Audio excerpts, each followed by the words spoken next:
I heard that we hitting at 14th, let's go, let's go, let's go, let's go. I heard that we hitting at Grand Central, let's go. I heard that we hitting at Times Square, let's go. I heard that we hitting at Union Square, let's go, let's go, let's go, let's go. So I was just staying out of the way, you know. Hello and welcome to the MKH Podcast. I'm your host, Maximilian Hill, and today we have a very special guest. Ivan Asinov is the CTO of Ozeki. Ivan, thanks for joining us today. How are you? Doing great. Thank you, Max. Thank you for inviting me, and happy to be here. Yeah, it was great meeting you at the Techstars 2024 Happy Hour in New York City. And tell us a little bit about the venture that got you invited to the Techstars Happy Hour. It's called Ozeki. Yeah, Ozeki is a startup company based in San Francisco, California. We started the company in pretty much in April of this year. So it's still fresh. The ink is still kind of a little bit leaving paint here and there. But the idea was based on my co-founder, Ken Carter. Ken had this idea of changing how digital negotiation works. And this is what drove me into, and we met together on a Y Combinator forum, and we clicked very quickly. I've been in regulatory compliance for 20 years already, and it didn't take long, both of us, to realize that we complement each other and we understand the domain very well. And that gave us the idea of why not continue create Ozeki as a real company and move forward. And the moving forward stepping stone was that when we applied to Techstars incubator or accelerator, depends how you see it, in New York, with over 2,000 companies, we got accepted with 10 others. So a total of 11 companies got accepted. The program will go for at the beginning of December. And basically, we are there to kind of learn how to behave in a proper way when we're building a startup, raise a little bit of money or not. It depends how we see it. Get the market fit, get the customers going, and grow the company. Very exciting. And you said, how many applicants, how many companies applied to Techstars? Techstars said over 2,000 for the New York location. That's very exciting. Very wonderful accomplishment. And you mentioned something about meeting. Did you meet your co-founder on a Y Combinator forum online? Yeah, exactly. Yeah. See, that is so incredible. I think, 30 years ago, you would never hear something like that. But these days, I know a friend of mine, he found a business partner through Reddit, right? And so many opportunities to just meet people, interesting people from different, backgrounds, different industries. Just if you're willing to connect with them online. I had a conversation with a former student, and he said, building relationships is much easier in person. And I said, I disagree, because I've met so many people only online, initially online, and then eventually met them in person, kept in touch.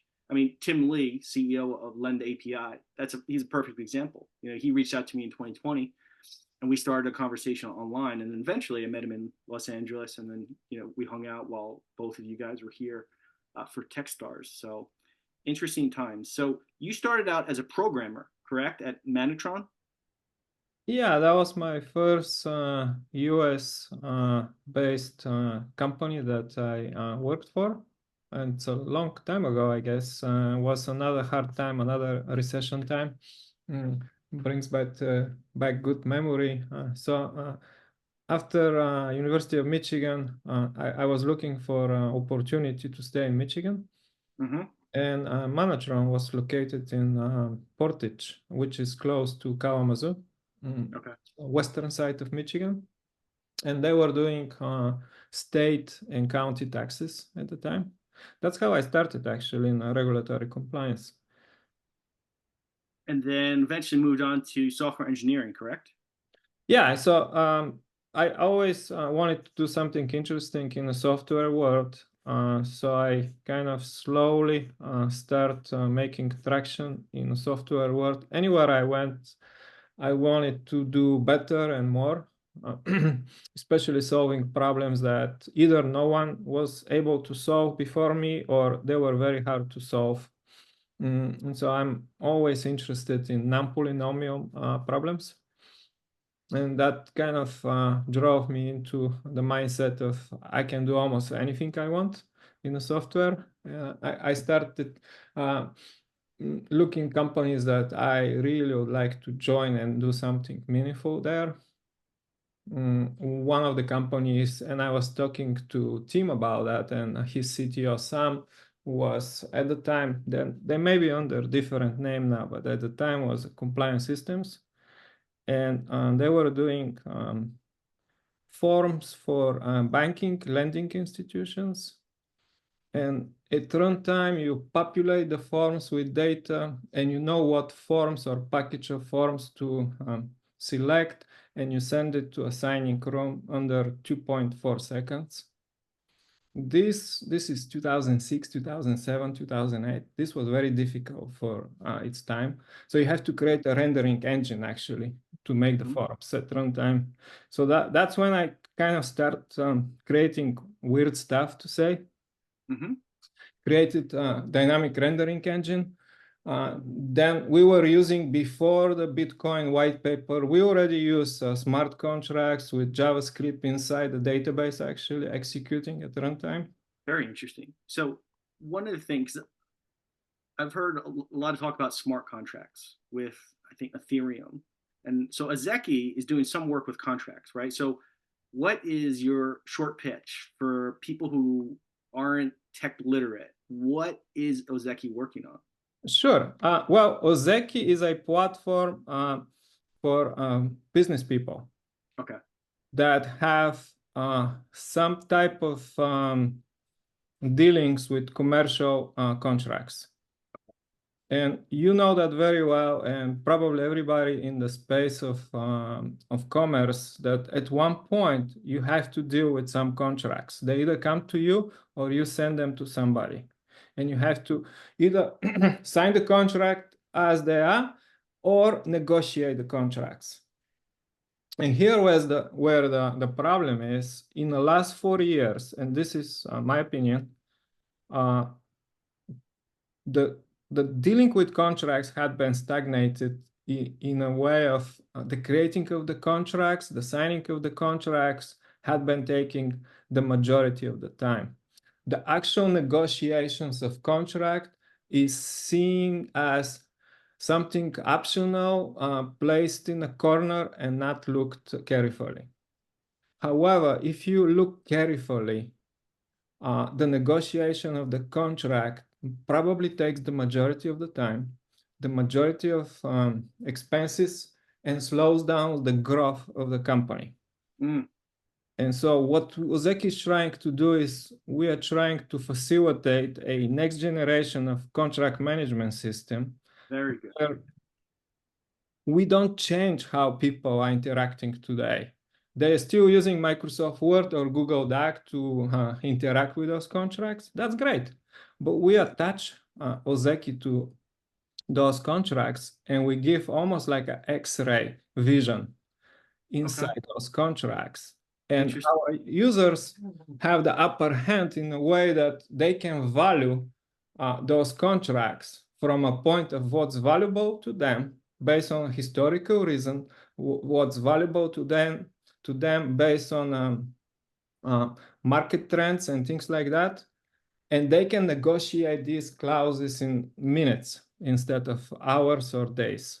That's incredible. So I think a couple years ago, a friend told me that there is some kind of AI technology that did, I don't know, like 2,000 hours of legal work in like one day, right? And that's, I mean, if you're a lawyer, it's, it's a little scary because how are you ever going to compete with that, right? But tell me your thoughts about the AI revolution and how do you think, have you leveraged AI in your venture at Ozeki? Yes, on a daily basis. In fact, one of the 3 pillars in Ozeki is AI. And I've been very active in the last 3 years, even before Ozeki, and since the release of ChatGPT from OpenAI. I've been day in and day out looking into the AI, as you said, AI revolution. It's an interesting time to live in. There is one more time that I could refer in history that relates close to it. And that's the invention of the Gutenberg printing press, in my opinion. And I'll explain to you why I'm referring to that period. Before that, there was a royal caste. Egyptian had it, Sumerians had it. In the medieval time, kings had it. Those are the scribes. The scribes were exempt from taxation, and salary of a scribe relatively to today's salary matches exactly a salary of a programmer. And what the scribes were doing, they were translating the same book, either copycatting it or translating it from one language to another. And they were very prosperous, and that's how humanity was driven by. When the Gutenberg printing press came along, now we have a different paradigm. Everybody's a publisher. And that's what we're seeing today with the invention. There are 2 or 3 inventions actually happening at the same time, Max. It's not just the generative AI. If it was generative AI on its own, not much would happen. However, the no-code movement started about 10 years ago. On a grand scale of centuries, this is very tiny dot comparing to generative AI. So think about this, combining no-code with intent and reason provided by generative AI, we have a very powerful pair that goes together. And software becomes almost as a brush in the hand of non-technical person when they want to paint. But that brush can guide you when you paint. It's a very interesting moment. The software development is no longer the front tier of progress. The business comes back again as the number one. So let's fast forward 10 years from now, right? If all goes well, what will Ozeki look like? Interesting question. I hope we not to be a sales company, the first thing. A lot of companies, when they grow, they lose that track of innovation. And they get into the mindset of sell, and eventually they collapse on its own because there is no innovation. So I hope Ozeki keeps it vibrant and focus on innovation and change the way we think about negotiating contracts, because humans have been negotiating on a daily basis for 6,000, 7,000, 8,000 years since civilization exists. What is the difference in digital contracting? It should be the same or better. That's what I want to see in Ozeki. So are you suggesting when negotiating contracts, you're outsourcing the negotiation to technology? Yes and no. That will be very mechanical and very, how to say, probably not quite optimal. If you agree. Yeah, Ozeki has a very specific name in a Japanese language. It means the second rank in sumo wrestling. Okay. And if you think negotiation is a sumo wrestling where 2 individuals are pushing each other in a circle and wearing diapers, yeah. Right, exactly. Yokozuna is the master. Yes. Yokozuna, in our view, is the human. We still view the human as the top tier, and Ozeki and the technology as the second one, complementing still the human. Very cool. Okay, question for you. If you could give advice to a current college student, a recent graduate, or even a mid-career changer, because these days there are so many career changers out there. Because I think as we learned in 2008 and 2020, no job is really safe anymore. So someone trying to break into tech, whether as a programmer or something else, maybe a non-tech role at a tech company, what advice would you give to that person? There are many ways to look how you want to project a career of somebody. If I were to choose what to do, I'll look several trends, and trends are more important than destinations. Because when let's say you are surfing and there is no wave, you can wait 2 hours and there will be no wave for surfing, Same thing here. So you want to look the trend, and what is the current trend? You want to make sure that the discipline you have your heart in is very valuable in the next 10 years on the market. And I'll give you an example. Around 2000, if you open a newspaper at the time for looking for jobs, you'll find 2,000 jobs for mechanical engineering and 30 jobs for anything else in computer science, IT jobs. That's the ratio. So 200 to 3, that's 60 to 1, 70 to 1. Now, if I tell you 5 years later, you say, well, that's ridiculous because you cannot find a mechanical engineering job ever, especially in places like Michigan or Ohio, because they're gone. Instead, you have the computer jobs. But that trend had been in 2000. And so if you look carefully, you'll see that trend. So my advice to new starters is watch for the trend. Don't go with the newspaper for the day. Interesting. The second angle is the salary.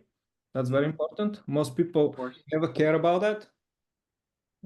You have to have a very clear understanding of where your salary will be every year from now for the next 5 years. And if you don't have that, I would say you are not built to make career. You have to know your salary, and you have to know how to get there every year. It's a mindset. And if you do these 2 things, you'll be successful. Got it. Wonderful. If anyone in my audience would like to learn more about you or Ozeki, where should they go? Ozeki.ai is the website. You can click on contact me or reach me on LinkedIn, Ivan Asinov, or you go to Ozeki Legal Technologies on LinkedIn, and from there you can reach as well. Very good. Ivan, thank you so much for your time today. And we really appreciate you coming on the MKH podcast.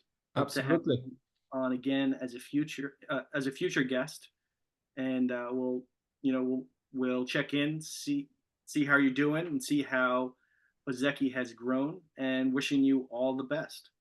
Thank you, Max. Right. Same to you, and same to your audience. Thank you. Okay. Thanks.